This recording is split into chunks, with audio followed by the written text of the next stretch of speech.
So we are sledding out to go to the library and get water. Michael's over there tying up his sled. He has a wood ash because we use it at the spring. So yeah, we're gonna hike it to the truck. We're debating on driving in to pack some of it down or sledding back in, and we'll see. So we got all the snow that we expected, and a little bit more, which is really nice. We're loving the winter wonderland. But now we've got to go to the library, probably to upload this video, or the last one you saw, or something like that. And return a book. And return a book. Yeah, so our truck is parked about 3/4 of a mile up the road. We drove out while we had about 5 inches of snow. We've got another 1 or 2 since then. So the trail is pretty packed for the sleds. And we might consider driving back in to just kind of pack down the road and keep it sort of open. So we're also going to stop and get some water while we're out because we still don't have our well pump set up yet. But that'll hopefully be first thing this spring, so we don't have to do as much of this.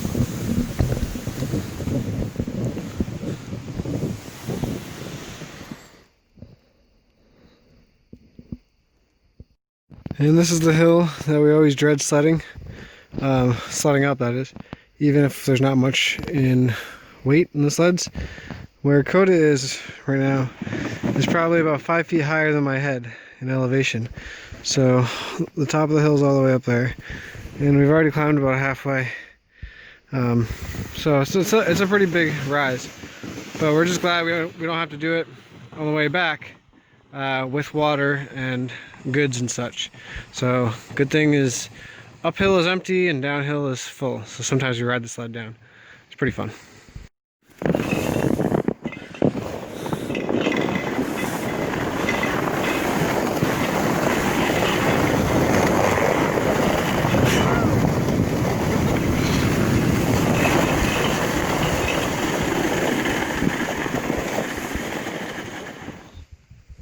So we made it to the truck. That's always a good thing.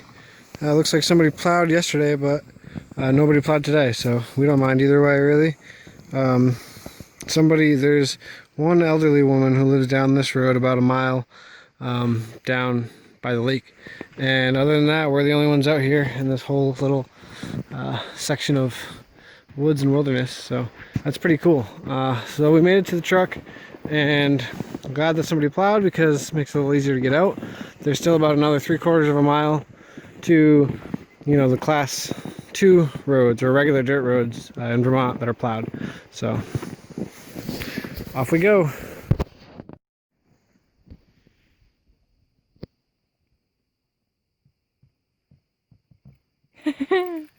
You actually got him. Coda!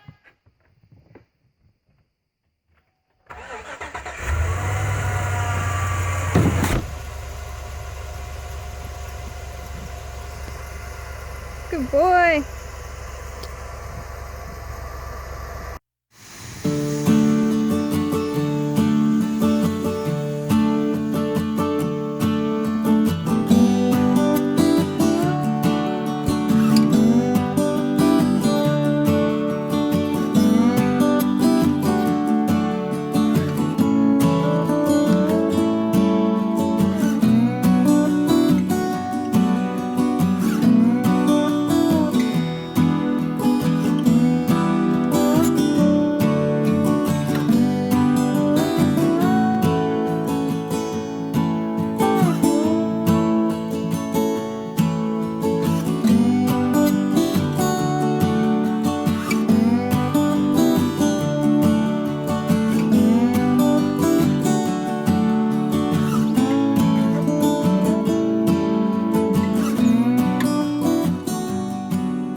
So here we are at our handy dandy nut cracking table.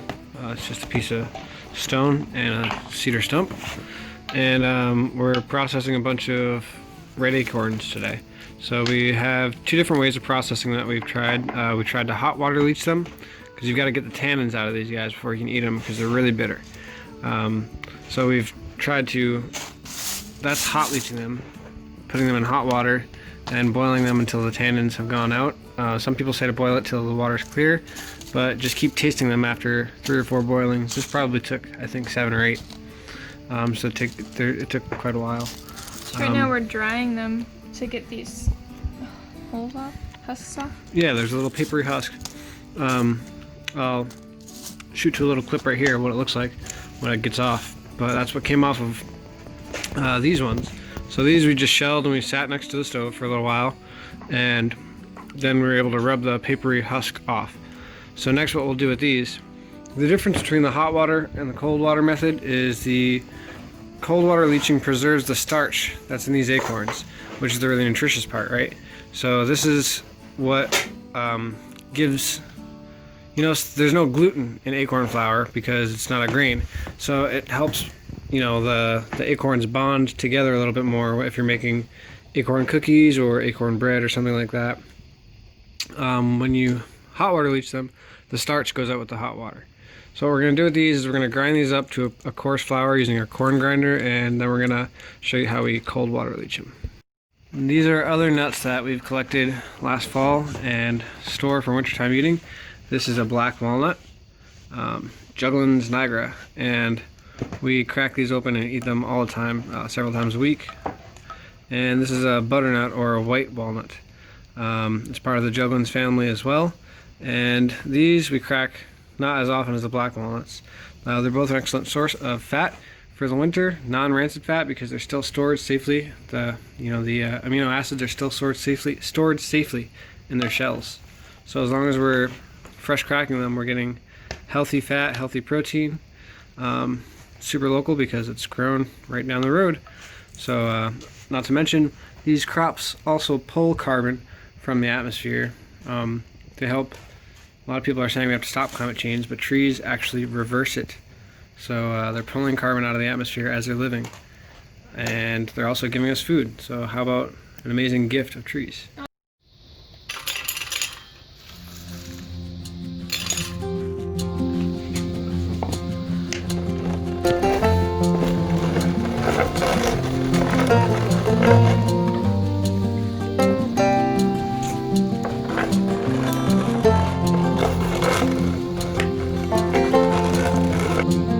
So that handful of acorns that you saw came out to be about 1.5 cups, maybe 2 cups of acorn flour.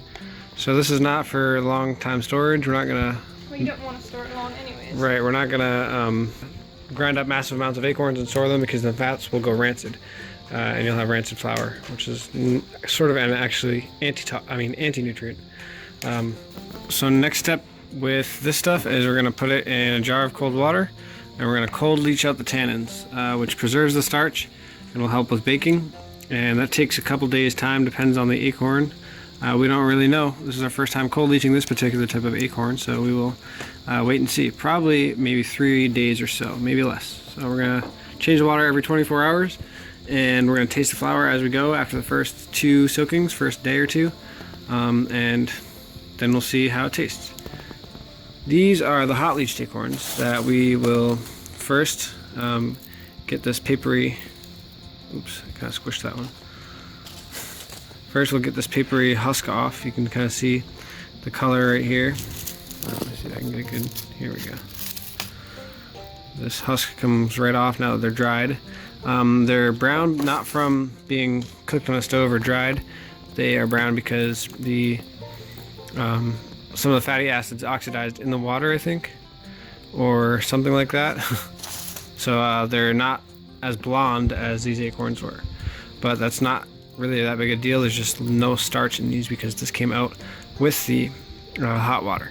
Cold water method prevents the starch from being leached out. Yeah, preserves it, and this hot water leaching method is quicker, though it takes out the starch. So we're gonna try to grind these up and see how they feel after we shell them, I guess. I don't know. Hold them? No. Well, you know, this little papery husk thing. Also, these don't have to be just used for flour or baking. You can put these in soups.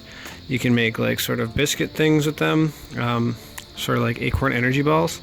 As long as they are free of tannins, they're safe to eat. I can eat that right now, and I'm probably going to. So We are in our pasta. We have some in our pasta, yes. Very delicious, nutritious, and free local food that also sequesters carbon.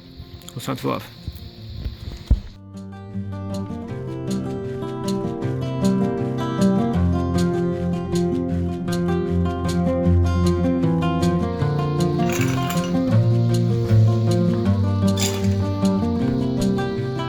So now we're doing the hot leached acorns.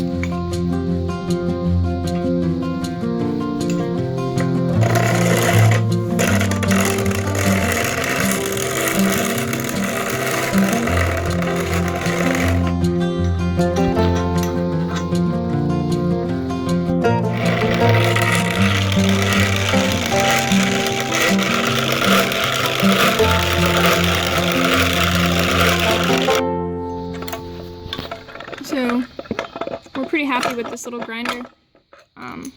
We got it for free from somebody. No, $10. Oh, actually, yeah, we did pay $10. Craigslist. $10. Ha! So, yeah, it's done us good. Right now, you can tell this is the part that grinds. This is the other side of it. So these were a little bit more moist, so a little caked, but that's fine. It's so easy to wash. But yeah, this is our hot leached flour. It looks delicious. I'm not sure what we're gonna make yet, so we'll keep you guys posted on that. So this is the little corn grinder we use. We got it for, like Shakoy said, $10 on Craigslist, but I'm sure Layman's carries something like this. Maybe you have a food co-op that carries something like this. But it's pretty simple. I think it's cast iron. This is the name of the brand, greatnorthernpopcorn.com. Farm market up there, greatnorthernpopcorn.com. Yeah. There you go. We're pretty happy with it. It's pretty simple. It's easy to put together. No parts that look like they can break. Everything looks pretty put well together, pretty well. And it's all pretty simple too. You can see everything. So this goes in there. These cinch together. This adjusts the coarseness and of the grind. That attaches there when it goes onto here. And by these two wing nuts here, you can adjust how coarse and how fine the grind is. We had it all the way pretty much cinched, so it was as fine as it could go. And the hopper is right up here. You can see how the auger went in, and that drives the whatever you're grinding, whether it's corn or acorns, that way. And this can attach right on the top too. So it's a pretty handy dandy little machine, and we're off grid, so we can't use a Vitamix blender or anything like that. So this works great, and it clamps right onto our stone table right here. This is the table we use for cracking nuts all the time anyway. What was your birthday gift? Oh, the table? Yeah, the stone was we bought it for my birthday once. It was like $15 on sale at the local landscape yard. Pretty awesome. So yeah, we're pretty happy with it, and it's grind us lots of stuff, and we're gonna figure out what to make with it now, and we'll show you guys what we make. So here is the flour. This is the unleached, well, cold leached rather, acorn flour. You can see there's a small line about halfway up the level of the liquid, and that's the acorn flour settling after it's been shaken. This is gonna sit here for 24 hours or so, and then we're going to dump out this water, and then after we dump out the water, we're gonna refill it.